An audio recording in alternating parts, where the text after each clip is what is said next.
The word God originated from a family of Proto Indo European languages.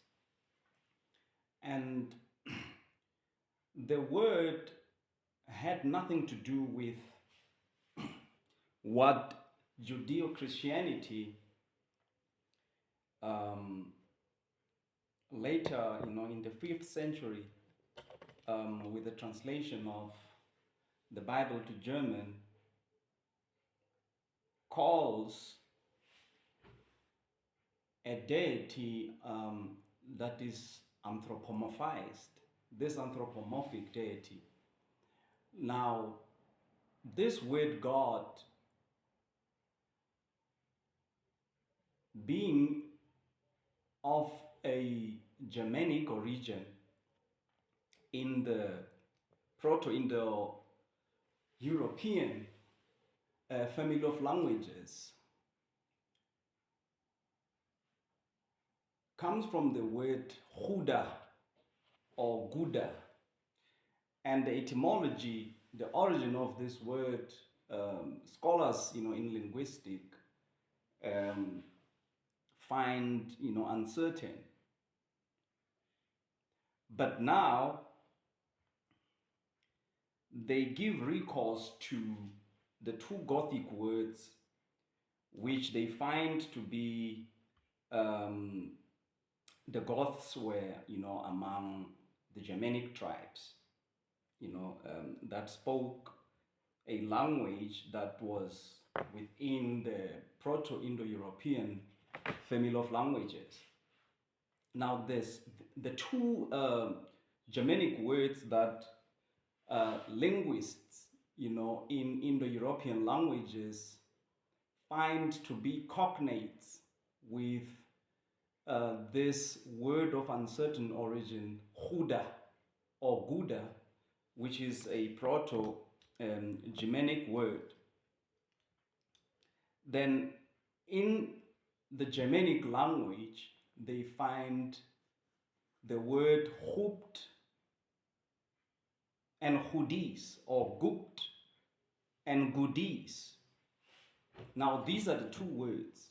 So, in the later Indo-European language, you find this word, evolving into the word giu or chiu, which simply means to pour, to libate. Yes, to pour something, something liquid. When you do libation or when you pour, any liquid substance. Now, the Proto-Indo-European language speakers use the word chiu that, is said to derive from this Indo-European word of uncertain origin, Huda. And then in Gothic, you have Hupt and Hudis. Now, this is how we ended up with the English word with the original word having gone transition, God.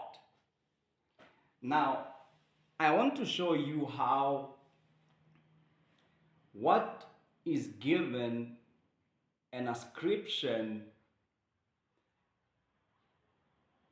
in the use of the noun God in the English language to refer to this personal deity, this anthropomorphic deity that we find in the Judeo-Christian sacred texts, the Tanakh, the Torah, the Bible.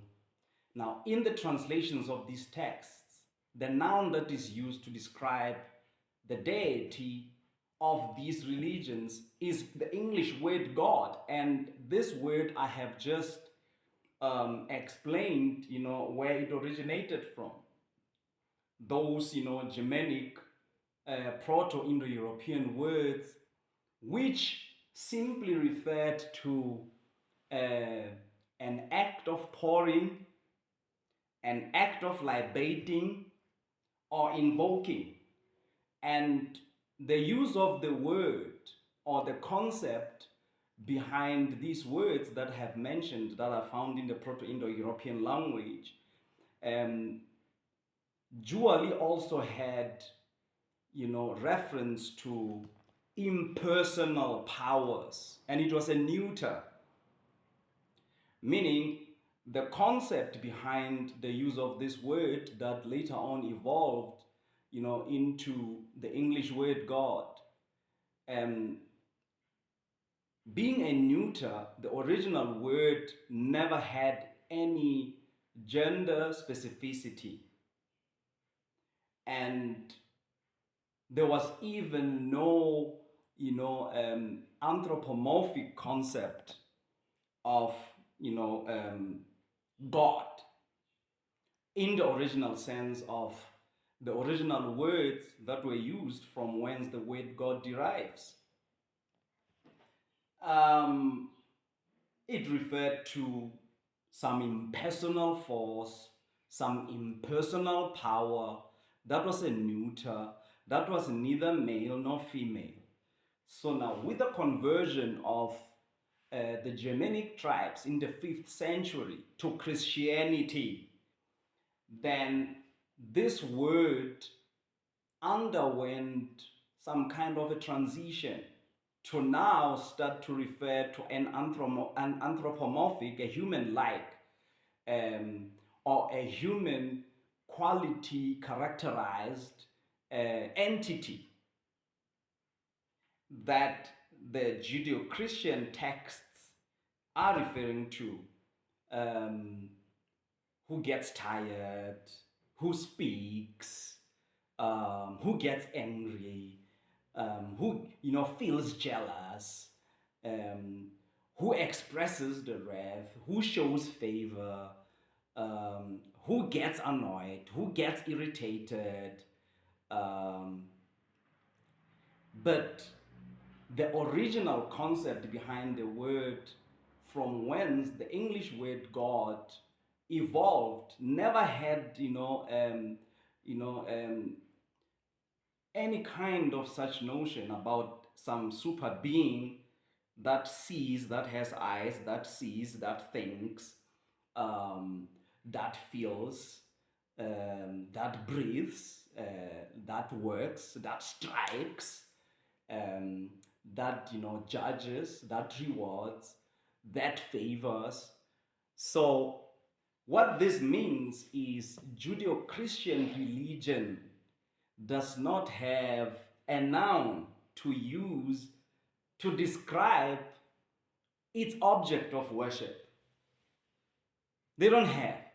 They simply don't have it. Now they steal words which were conceived, within other people's cultural milieus, and they load into that word their own, conceptualizations.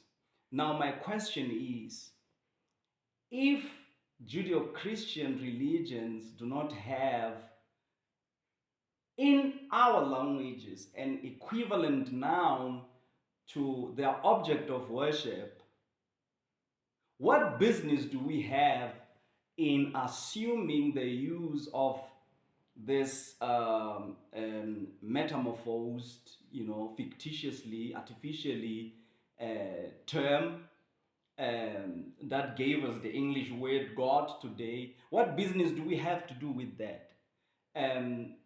As people who are foreign to the Judeo-Christian spiritual cultural milieu of people who come from